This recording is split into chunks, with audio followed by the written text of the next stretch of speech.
You can say it whenever. Now it's very important word, another one for tonight's event. Другое слово на эстонском очень важное сегодня вечером, это, конечно, шахматы. Yes, the next very important word, the most important word tonight is, of course, chess. Chess. In Estonian, it is said male. Not male, but male. Male. Male. So we have tere, male. Now the world. Теперь слово мир на эстонском языке это maailm. We translate it to maailm, yeah. Maailm, a world is maailm. And now the fourth word. And the last one, the most important. Champion. Meister. Meister. So now we have 4 words which we will do all together. Tere, male, maailma, meister. Ladies and gentlemen, tere, male, maailma, meister. Ladies and gentlemen, please welcome Garry Kasparov.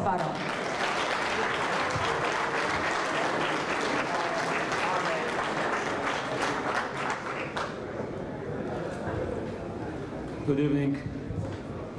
Welcome. Thank you very much for joining me, my team, my colleagues at this very important day.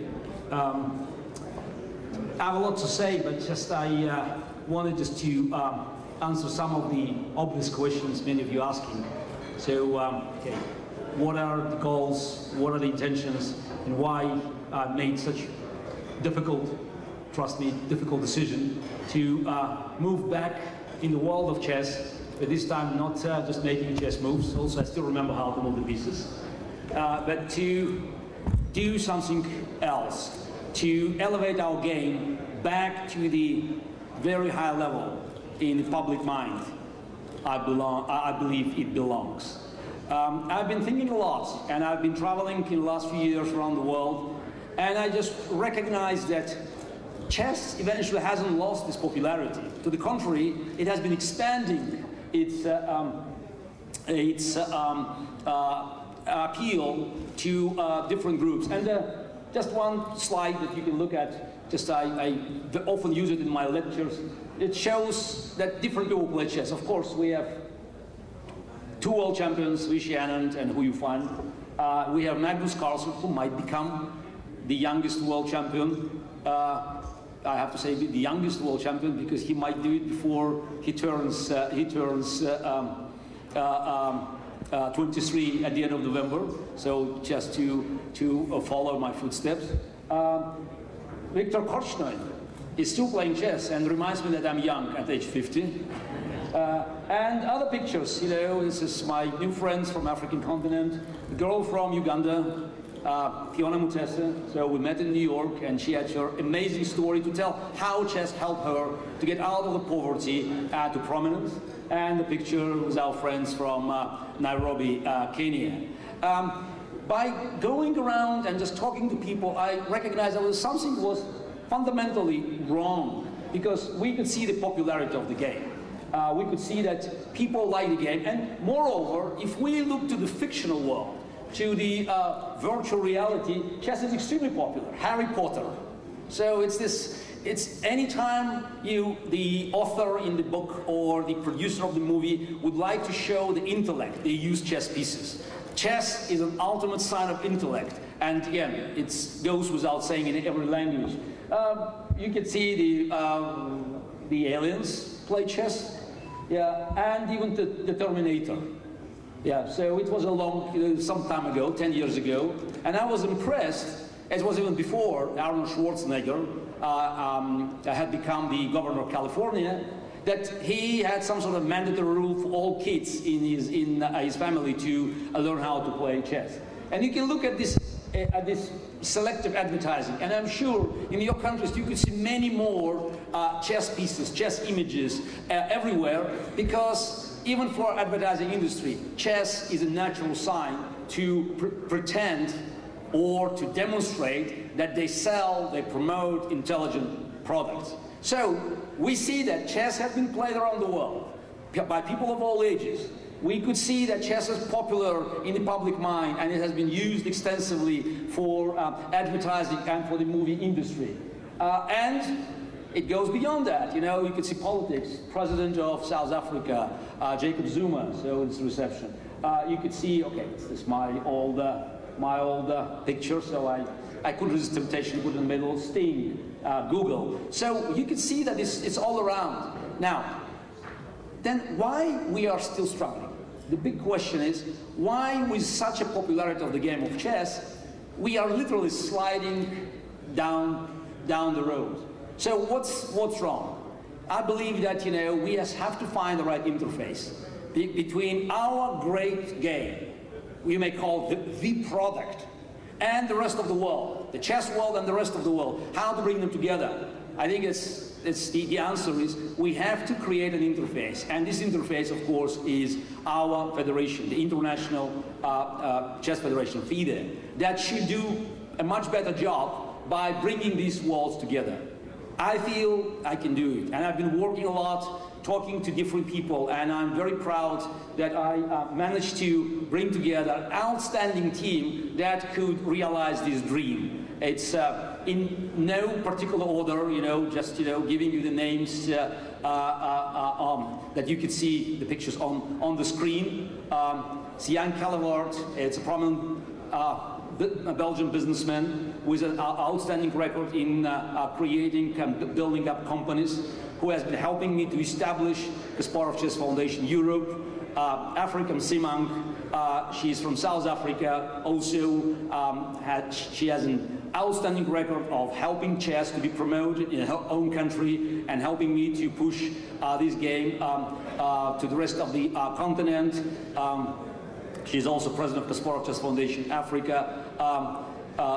Rex Singfield, I think many of you who follow chess know that this is probably the most generous contributor to the game of chess in modern days. The man who has been elevated US chess and willing to do more just to make the game of chess really part of modern culture and modern society. My great friend from Abu Dhabi, Sheikh Mohammed bin Ahmed Al-Hamed, who has been one of the greatest devotees of the game of chess I have seen. You know, he definitely plays chess much more than I could have imagined. And he's also willing to help because he also wants to see chess to become part of the modern society and modern culture, and wants to bring it back to its great level where it once was and where it should return. And of course, everybody knows Ignatius Leon, who has been tirelessly working in FIDE by promoting the game, organizing things, and I think together we can create, you may call it the dream team. So to make sure that the dreams will be realized. And at the end of the day, it's not just for us to do it. And I'm very grateful for other people who helped me and who is working with me.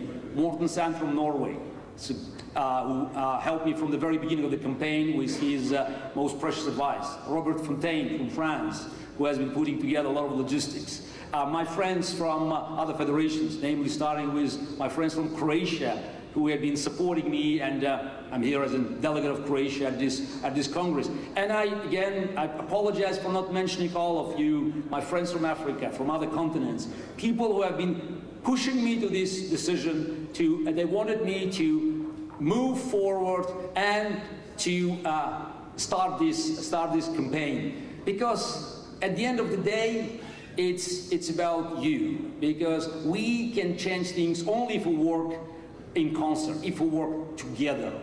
And I'm very happy to move forward following your advice. That's why you can always reach me at Garry@Kasparov.com. I will be most happy to hear what you think should be done. Because the future of FIDE is not traditional vertical system where you are waiting for some recommendations or even worse, orders given from the center. It's about all of us working in different continents, different regions, different countries, different cities, and making chess every day, making chess more and more popular. FIDE, my dreams, is the giant social network that will create the communication tool for millions and millions and millions of chess fans. And then we can demonstrate that we are not just one of the largest sport federations in the world with 178 countries, 3 more joining now, we make it 181. We are just probably one, if not the largest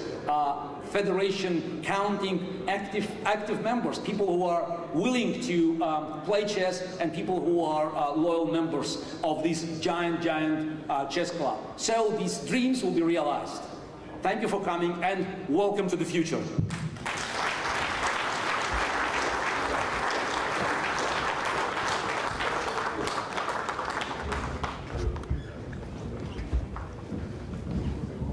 So good evening, everyone. Garry. I apologize. Yes, Jan Callewaert. So I little confusion. So It's okay. Jan, go ahead. So, what am I doing here? I'm a business leader and entrepreneur. I'm passionate by the game of chess. But having said that, I wanted first to create businesses. I brought my own company to $1 billion, very successful in the wireless sector, telecommunication. I'm passionate by chess, and so I decided to create events. I called it Your Next Move, the next move in chess. And after a couple of years, it became so successful that in the contest of children playing against each other, we were managing 10 children coming out of it with chief executives and politicians to play in a symbol against our friend Garry. This became successful too. And so after a number of years, Garry asked me, Jan, you're doing such a great thing and not thinking, but also acting and doing the things and realizing, why can we not lift these initiatives you do to a next level? And so we created together the Kasparov Chess Foundation Europe. So what could we and will we bring with the Kasparov Chess Foundation Europe? We were thinking to the next move again. And the next move was to create something for the young people, for everyone playing chess, but also using the tools of the iPads, the smartphones, the new tools on the internet. We developed a teaching zone. We invested monies in it. The teaching zone today has been deployed in more than 5 countries in Europe. There are 3 or 4 other countries that will follow, and it is translated in a number of languages. And I'm sure you would be intrigued to see what the program does, because it's there, it's existing, and it's deployed. So when I got that experience, and Garry asked the next question, why can we not work together and bring it to, again, another level, higher on the FIDE level? I'm here to help all of you. Really, I'm here to help all of you. Because something that is striking me is that 1 million people are playing chess every day, but it's not known, except you know it. It's such a closed environment that in the open world we're living in, the global world, it should become more visible. If you compare it to soccer or to the IOC Olympic Committee with all the athletics and all the sports, why can this not be done in chess? If this could be done and we can make it happen, I can guarantee you, and I'm sure we can attract corporate sponsoring. I'm aware that FIDE needs sponsoring. The federations need sponsoring. And I know, with everything that I have been doing in sports, raising money for corporate sponsoring, I raised more than tens of millions of dollars already. And I'm sure, with the transparency in the new FIDE, I can make it happen for all of you. Welcome to the future. Thank you, Jan. And now a short video message from Sheikh Mohammed from Abu Dhabi. I'm Sheikh Mohammed Al-Hamid, and I'm proud to run for the ticket with the greatest world champion, Garry Kasparov. I have been by a chess enthusiast for a decade, and I care deeply about chess and where chess is going in the future. I know that with Garry Kasparov, the future of chess is bright and prosperous.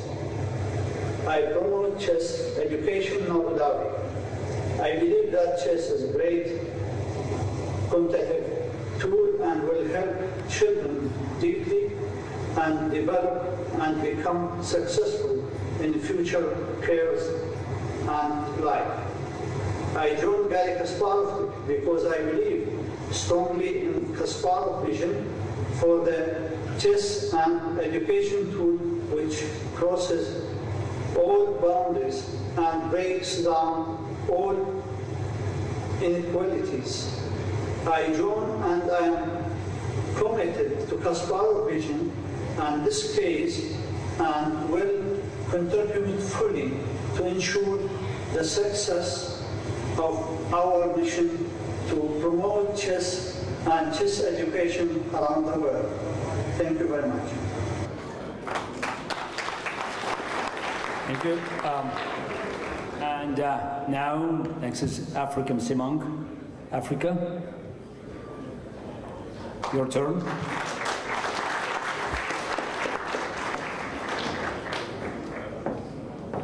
Thank you, Garry.